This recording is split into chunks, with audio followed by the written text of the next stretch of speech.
We're going to start with our panel. Kim Strassel is with the Wall Street Journal.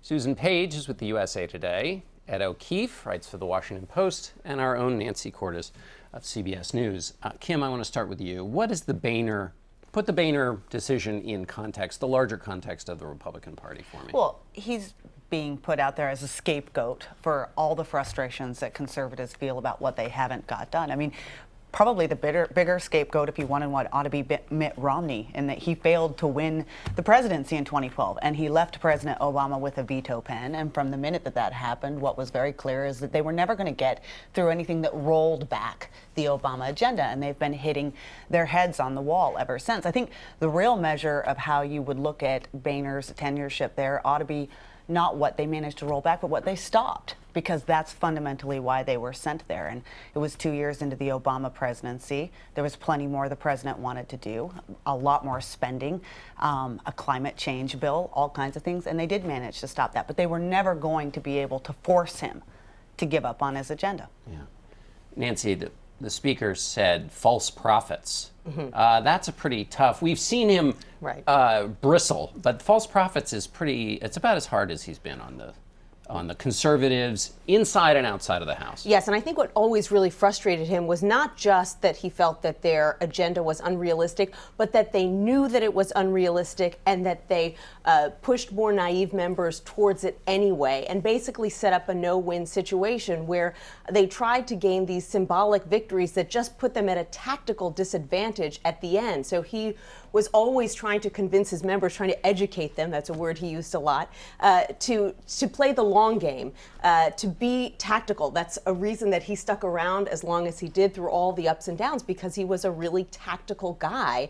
And it was very frustrating to watch a lot of these members celebrate some of these short-term gains. And in fact, on Friday, an ally of his told me that this, even pushing him out, is kind of a symbolic victory that will set them back in the end. Because even if they didn't agree with Boehner, at least he was willing to take a lot of slings and arrows for them. He didn't have anything left to prove, and the next speaker may not be as thick-skinned as he was.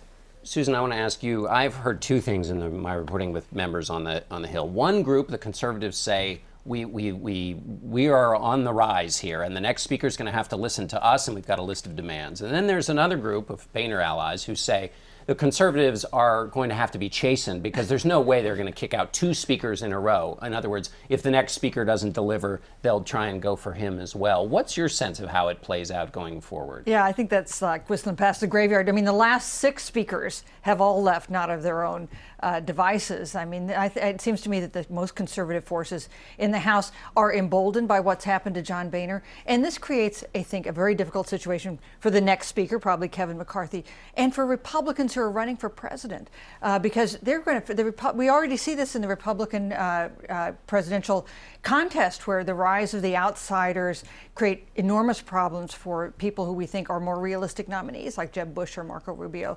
So this is a story that is not finished with John Boehner leaving at the end of next month. This is a story that's going to be unfolding over the next year. Ed, let me ask you, one of the arguments conservatives made for why John Boehner let them down is they said he didn't take on Mitch McConnell, the Senate Majority Leader, enough. They want the new speaker to beat up on McConnell and say, stop letting Democrats filibuster you. How much control does the Speaker of the House have over the Majority Leader of the Senate? And how realistic is that as a set of demands? Because it's not just, I mean, it's in the grassroots as well, that they think the Speaker should be fighting with McConnell more. What do you make of that? Well, I mean, Boehner and McConnell certainly enjoyed a good relationship, and made it clear from the beginning of this year, when Republicans retook control of the Senate, that they would work much more closely. I think we've seen some disagreements over the summer on tactics and how to proceed. I'm struck by not only rank-and-file Republicans and Republican lawmakers, but now also Republican presidential candidates saying, let's erase the rules of the Senate, let's just get rid of this filibuster rule, and let's try to get things done. McConnell has stood firm on the idea that absent 60 votes on the Republican side, you're not going to get this legislation through. He's standing by it. There's no reason to believe he's going to change suddenly because John Boehner no longer has a job. Nancy, what do you think the message is for Mitch McConnell over in the Senate? Well, you know, I think it was interesting. Mitch McConnell said point blank on Friday how disappointed he was, because at least he knew that John Boehner was a straight shooter, and even the Democratic leaders, and nobody seemed more disappointed than them. Nancy Pelosi, Harry Reid said it can't be overstated how much I am going to miss John Boehner because he had to wrangle this very restless conference, a multi-headed beast, if you will, and he never overpromised. He really said, you know, this is what I can do, and they're going to miss that. We now hear that the House Republicans are going to have this extended conference where they talk about, hopefully, not what leader they want, but what they want out of a leader. Because if they've got two brain cells to rub together, they're going to look at this and realize they can spend the next year beating their heads in the wall over whether or not they can defund Planned Parenthood, or they can decide that if they really actually want to get something done, they're going to pick the battles that they have and do the investigations that they can do and put out a message that is going to help them keep the House and keep the Senate and put a Republican in the White House, because that in the end is the only way they ever accomplish the things that they say they want to accomplish. But how do they do that, Susan, in a presidential context where, as we've been discussing, you have candidates out there who are running against that, just precisely what Kim outlined, and who will continue being what John Boehner called the false prophets? You know, the energy of the party is not behind the people who want to do that. Let's have a very sensible plan. Let's pick our fights. The energy of the Republican Party is let's battle. Let's call to arms, right? It's not worked for us. We aren't doing, we keep winning elections and we keep not getting the results that we want to see.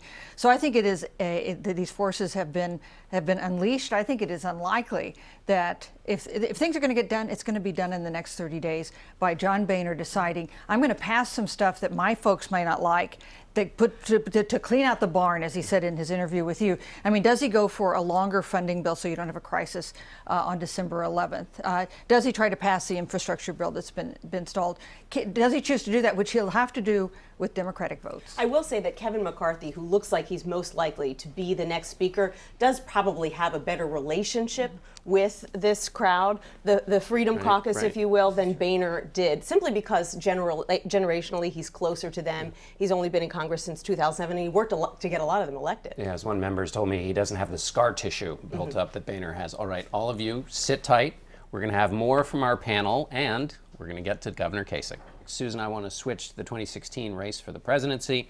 On the Republican side, you've had two governors of experience that are now gone. Rick Perry, Scott Walker left last week. What does this say about where the race is right now? Well, it says something about them. I mean, Scott Walker turned out not to be as good a candidate as everyone expected him to be, and Rick Perry never got over the problems from the impression that he left the last time he ran. But it also says something about the state of the Republican Party, that two experienced governors from significant states are out, and meanwhile, a retired neurosurgeon, a former CEO, and a celebrity billionaire are still in the race and in the hunt. It tells you something about the mood of the Republican electorate, which is, we don't like what we've been seeing. We are willing to entertain candidates that seem quite extraordinary. Kim, what does somebody do to get in that conversation who has the apparent disadvantage of having been in politics in their life? But I think you are seeing that. Look, I mean, some of Scott Walker's support appears to have gone to Marco Rubio, who, by the way, has been in politics his entire life. So what you're actually seeing here, I think there's some other lessons as well. It's that a lot of talk about super PACs.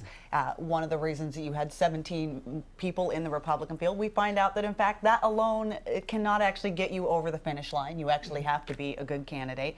And I think what you're going to see is that you're going to probably have some more people drop out there, and that's probably good for the field because it's allowing focus to go, and you're seeing some people begin to congeal around the top and make their way up, and you're probably going to have a better debate going forward as a result of this. And I think in part their resumes are the reason that they got out so early, because Rick Perry and Scott Walker said, hey, if I'm at 1 or 2% and I'm clearly not going to be president, I've got better things to do. There are a lot of other people who are at 1 or 2% who maybe don't have as much going on, and so it behooves them to stay in the race. And this will be a big week for candidates on both sides, of course, because the fundraising quarter comes to an end Tuesday night into Wednesday. I suspect in the next few days after that, we will begin to hear rumblings that there are some who ran out of money and simply can't continue going. But we've seen, Hillary Clinton, we've seen Jeb Bush, we've seen a few others really put pedal to the metal and raise as much as possible to try to silence the critics, silence other potential opponents from getting into this. Because their fundraising numbers will be a proxy for how they're doing in life. And you're seeing some of the shine come off, too, some of those outsiders. I mean, Donald Trump did not have a good week. following that debate, his poll numbers have been going down. You see it go to other people. Some of it's going to Carly Fiorina, but some of it's going to some of those candidates that you mentioned that have been in politics their whole life. And that's in part because they're also beginning to put out policy proposals that are getting some voter attention as well. Susan, where is Jeb Bush in all of this? Not in the conversation as much as he probably would like. Well, no, he's down in single digits. He needs to win. He needs to win someplace. Maybe New Hampshire. He's not doing well there. I think he is. You talked about money's not everything. Money is not everything, but money is something. And he does have a fair amount of money. He has a lot of experience, personal and familial, in running these elections. So he is not one of those people I think is at risk of dropping out. He does need to do better. The debates, he's been disappointing in the debates. He was a little better in the second debate than he was in the first one, but he needs to show a little more passion. He needs to be a little more like his brother when it comes to getting attacked and getting back in a cutting way. I want to switch to the Democrats quickly with the minutes we've got left. Nancy, another person who's going to do well with fundraising is probably Hillary Clinton. But more questions about email this week. What's the state of her campaign, do you think, at this moment? I think she's trying to talk about this as much as she can, sort of take some of the air out of the balloon. They found that when she wasn't answering these questions, it was making it look like she was stonewalling, like she had something to hide. So now she's answering more questions, and she's admitting that to a large degree this is now out of her control, which is something you never want to have to admit. If you're a candidate, you'd like to have everything be under your control, but the FBI inquiry continues. She has no control over that. The Benghazi committee is going to be calling her before them to testify next month. She has no idea what they're going to ask her or how that's going to go. And now the State Department and intelligence officials are starting to find more emails that she had not handed over, and there's some questions about when those emails were sent and why they weren't in the original batch. So, she's doing what she can, which is to answer the questions and try to move forward. But it's definitely going to be an ongoing challenge for her throughout Election Day. Part of the reason why it's interesting that supporters of the Vice President, Joe Biden, are still talking and preparing for the possibility that he'll get in. I mean, earlier today, Clinton saying he'll do whatever he needs to do. And, indications are that at some point next month, maybe as far as into November now, he will make a decision on what exactly he should do. Susan, what about Bernie Sanders and his campaign? We're always talking about how he's doing well, but what's his next stage for Bernie Sanders? Well, I think he's won the battle, but he may well lose the war. He's won the battle in that he's pushed Hillary Clinton to the left. He's helped define the conversation on the Democratic side, and it's a conversation more on the issues that he wants to push, like income inequality, for instance. But I think he continues to struggle with the idea that he is not a likely nominee, that the Democrats are unlikely to nominate someone who is the Democratic socialist from Vermont and 73 years old as their nominee, even if they're unhappy with Hillary Clinton. Kimberley, what's your sense of the Republican attack against, let's say Bernie Sanders is the nominee? There's a lot of sort of conventional wisdom like, oh, he'd be so much easier to attack than Hillary Clinton, but what's your sense about him as a target for the Republicans? He would be easier to attack than Hillary Clinton. I mean, a lot of his views really are out there. But Susan makes a very valid point that what he has done is articulate the main messages that probably any eventual Democratic nominee are going to make on income inequality, the war on women, climate change, the environment, and things like this. The interesting thing when you look at Bernie Sanders is the question of how many people out there in the party really are passionate about a Bernie Sanders bid versus how much of that is a protest vote against Hillary Clinton. And those are the numbers that the Biden people, for instance, are looking at the moment, which Because is just what's just waiting there for us to scoop up if we get in this race. Yeah. All right. Thanks so much, Kimberley. Thanks all of you. We'll be right back with Governor John Kasich.